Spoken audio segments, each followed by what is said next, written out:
Operation সিন্দুরের সাফল্য উদযাপন এবং ভারতীয় সেনাদের প্রতি শ্রদ্ধা জ্ঞাপন করে রবিবার বিকেলে মেদিনীপুর সাংগঠনিক জেলার অধীন 5টি জায়গায় তিরঙ্গা যাত্রার আয়োজন করে বিজেপি। বেলদা ও দাঁতনের দুটি মিছিলে ছিলেন দিলীপ। তবে তার ঘনিষ্ঠ জেলা সভাপতি সমিত মণ্ডল সহ জেলার প্রথম সারির কোনো নেতাকেই এই দিন দেখা যায়নি দিলীপ ঘোষের পাশে। অল্প কিছু কর্মীর সমর্থকদের নিয়েই মিছিলে হাঁটেন দিলীপ। তারপর সংক্ষিপ্ত বক্তব্যে ভারতীয় সেনাবাহিনীর বীরত্বের কথা তুলে ধরেন। মিছিলে কেন দেখা যায়নি এই প্রশ্নের উত্তরে বিজেপির জেলা সভাপতি সমিত মণ্ডল বললেন, আজ 5 জায়গায় মিছিল ছিল, আমি এগরা বিধানসভায় ছিলাম। বেলদা ও দাঁতন দুই জায়গাতেই মিছিলের শেষে সাংবাদিকদের মুখোমুখি হয়েছিলেন দিলীপ ঘোষ। রাজ্য সরকার বিরোধী কিছু ইস্যুতে সাংবাদিকদের প্রশ্নের জবাব দিলেও বিতর্কিত প্রশ্ন এড়িয়েই গিয়েছেন তিনি। এমনকি বর্ষিয়ান বিজেপি নেতা তথা ত্রিপুরার প্রাক্তন রাজ্যপাল তথাগত রায়ের কটাক্ষের জবাবেও কার্যত নীরব ছিলেন দিলীপ।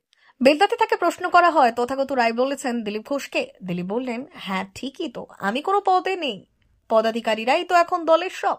সন্ধে নাগাদ দাঁতনে একই প্রশ্ন তাকে করা হলে কিছুটা ক্ষোভের সুরেই দিলীপ বললেন, তথাগত রায়ের প্রশ্নের জবাব দেওয়ার জন্য বসে নেই। বলাই বাহুল্য, দুই জায়গাতেই দিলীপের বডি ল্যাঙ্গুয়েজে আত্মবিশ্বাসের স্পষ্ট অভাব লক্ষ্য করা গেছে।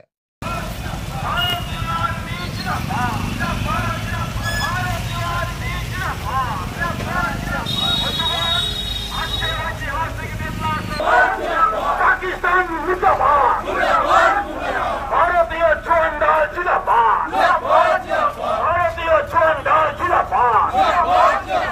ঐতিহাসিক অভিযান সিংহের চেষ্টা করলো আমাদের সৈন্যবাহিনী লেগেছে। যে কথা চলছে সত্য মিথ্যা জানি না, কিন্তু ভয়ঙ্কর একটা কিছু হয়েছে। পাকিস্তানের ডিম বাসার মধ্যে ফেটে গেছে, আর বাচ্চা হয়নি, তাই হাহাকার হচ্ছে। দেখা যাচ্ছে সেই অ্যাটম বমকে মেনটেন করার মতো পয়সা নেই। সে এরকম যে বাক্সের মধ্যে রেখে দিলাম, যখন তখন বার করে ফাটাবো। তার যন্ত্রাংশ আলাদা আলাদা থাকে, তাকে পরিষ্কার পরিচ্ছন্ন করতে হয়, তাকে সাফ সাফাই করতে হয়, আর যুদ্ধের সময় এক জায়গায় এনে জুড়ে সেটাকে বিমানে ভরে নিয়ে গিয়ে ফেলে আসতে হয়, যেমন জাপানে ফেলেছিল আমেরিকা।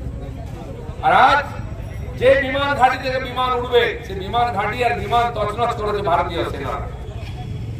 অ্যাটম বম কোথায় আছে কি খুঁজে পাওয়া যাচ্ছে না, উড়িয়ে দিয়েছে। অনেকে বলছে লিক করে গেছে, রেডিয়েশন আর ওখান থেকে বেরোচ্ছে, ভয়ঙ্কর পরিস্থিতি, অনেক গুজব ছড়াচ্ছে। কিন্তু এই যে আক্রমণ ভারত করেছে, প্রত্যুত্তর দিয়েছে, তাতে যেমন জনহানি হয়েছে, ধনহানি হয়েছে, অস্ত্রশস্ত্র হানি হয়েছে।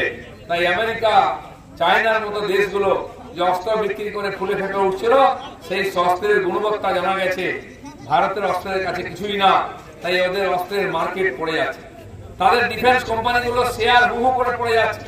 আর ঠিক উল্টো হয়েছে, ভারতবর্ষের ক্ষেপণাস্ত্র কেনার জন্য অর্ডার আসছে বিভিন্ন দেশ থেকে যে আমরা কিনবো।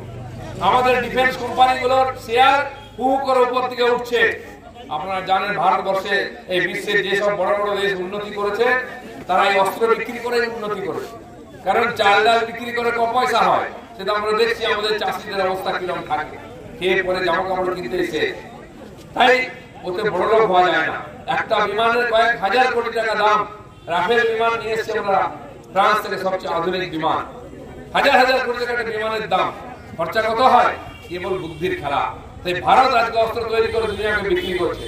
তার দ্বারা লক্ষ লক্ষ কোটি টাকা আমরা ইনকাম করবো, যার দ্বারা ভারতবর্ষের উন্নয়ন হবে। অস্ত্র শস্ত্র, রাস্তায় ঘাট, school college, university, medical college সব তৈরি হবে, আর হচ্ছেও তাই। আমাদের দেশে শত শত কোম্পানি আছে যারা মোবাইল ফোন তৈরি করছে। সবচেয়ে দামি মোবাইল ফোন হচ্ছে অ্যাপেল। আপনারা জানেন, অনেকে ব্যবহার করেন। 1 লাখ, 1.5 লাখ, 2 লাখ টাকা পর্যন্ত একটা ফোনের দাম। আপনি ভাবুন, আমরা অন্যান্য জিনিস বিক্রি করে ক টাকা পাবো? একটা ফোনে 1 লাখ টাকা দাম লাভ। তাই ভারতবর্ষ আজকে কোটি কোটি ফোন তৈরি করছে, আর বিশ্ব বিভিন্ন দেশে বিক্রি করছে। অন্য দেশের চেয়ে দাম কম, জিনিস ভালো, লোকে কিনছে। তাই ট্রাম্প বলেছে তার মালিককে, ভারতবর্ষে বেশি কারখানা করো না, তৈরি করো না, আমাদের দেশে করো। তোমাদের সেখানে করো।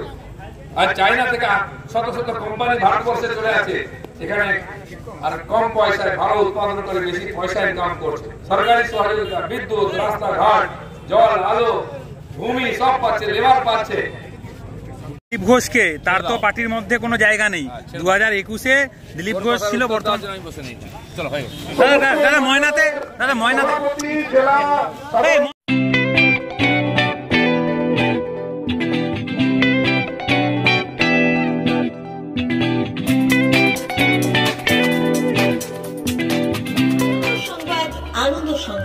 আনন্দ সংবাদ।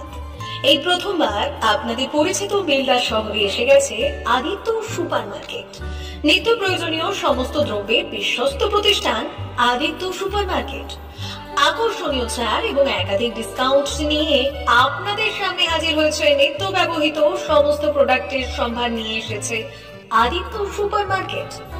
আকর্ষণীয় ছাড় এবং একাধিক ডিসকাউন্ট নিয়ে আপনাদের সামনে হাজির হয়েছে। নিত্য ব্যবহৃত সমস্ত প্রোডাক্টের সম্ভার নিয়ে এসেছে আদিত্য সুপার মার্কেট। থাকছে প্রত্যেকটি প্রোডাক্টে বিশেষ আকর্ষণীয় ডিসকাউন্ট। থাকছে বাই ওয়ান গেট ওয়ান পরিষেবা। কসমেটিক্স প্রতিটি প্রোডাক্টের উপরে থাকছে ন্যূনতম 20% থেকে 45% পর্যন্ত ছাড়। এফএমসিজি প্রোডাক্টের উপরে পেয়ে যাচ্ছেন 50% পর্যন্ত ছাড় পাওয়ার সুযোগ। গ্রোসারি আইটেমের উপরে থাকছে 30%, প্রাত্যহিক ব্যবহৃত সামগ্রীর উপর থাকছে 30% পর্যন্ত ছাড়। প্রতিটি ব্র্যান্ডেড প্রোডাক্টের বিশ্বস্ত প্রতিষ্ঠান আদিত্য সুপার মার্কেট। প্রতিদিনের নিত্য প্রয়োজনীয় সমস্ত সামগ্রী এক জায়গায় পেতে আজই চলে আসুন আমাদের আদিত্য সুপার মার্কেটে। প্রতিদিনের ব্যস্ততম জীবনের কথা মাথায় রেখে আমাদের ফ্রি ডেলিভারির ব্যবস্থা আছে আদিত্য সুপার মার্কেটে। দেরি না করে আসুন আমাদের বিপণী প্রতিষ্ঠানে। কোয়ালিটির সঙ্গে কম্প্রোমাইজ নয়, ভরসা আপনার, বিশ্বস্ততা রক্ষা করার সম্পূর্ণ দায়িত্ব আমাদের। আমাদের ঠিকানা বেলদা, দাঁতন রোড, বুলেটস ক্লাবের কাছে। যোগাযোগ করুন এই নাম্বারে 8348830676।